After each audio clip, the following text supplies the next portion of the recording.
सुभद्रा पाई सरकारंकर नुआ सचेतनता कार्यक्रम। सुभद्रा योजना को नहीं लोक माने भ्रांत धारणा रे किभली न पड़िबे सेथिपाई तत्पर होई उठिचंती राज्य सरकार। आज भुवनेश्वर स्थित गांधी मार्गरू सुभद्रा सचेतनता रथर शुभारंभ करिचंती मुख्यमंत्री मोहन चरण माझी। मुख्यमंत्री मोहन चरण माझी एही रथर शुभारंभ करी सुभद्रा योजना को नहीं सचेतनतार वार्ता देइछंती। आसंता 16 तारीख जाए राज्यव्यापी सुभद्रा सचेतनता रथ गाँव सहर जाए भ्रमण करने सह लोकंकु सुभद्रा योजना बाबद विशेष मात्रा रे सचेतन कराइब।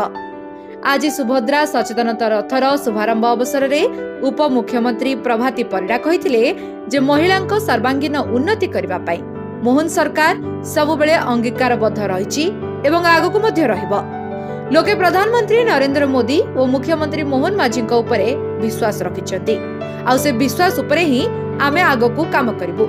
ए कार्यक्रम रे मुख्यमंत्री उपमुख्यमंत्री को व्यतीत एकाम्र विधायक बाबू सिंह, मेयर सुलोचना दास एवं मुख्य शासन सचिव मनोज आहूजा प्रमुख उपस्थित रहिथिले।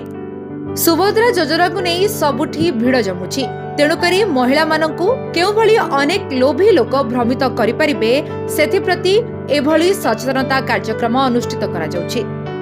जो माने महिला मानकु भ्रमित करी अर्थ आदाय करूछंती सेमानक विरोध रे 146778 हेल्पलाइन जरिया रे आपण माने अभियोग करि परिबे। जे सुभद्रा योजना नारे साधारण हिताधिकारी को हैरान करूथबो तांको नारे सीधासळख अभियोग देले तुरंत कार्यानुष्ठान नियाजियो बोली उप मुख्यमंत्री सूचना देथिले।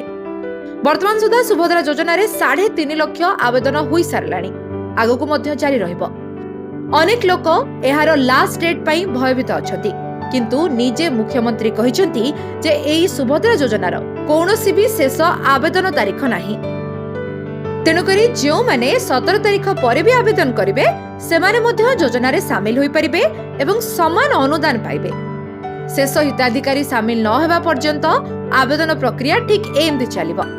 तेणु मो सेवा केंद्र और सीएससी सेंटर रे अजथा भिड़ न जमाई किभली एथिरे सीधासळख अपील करि परिबे एवं समय रे अपील करि परिबे सेथिप्रति उप मुख्यमंत्री प्रभाती परिडा लोकमानकु सचेतन करबाकु चाहती।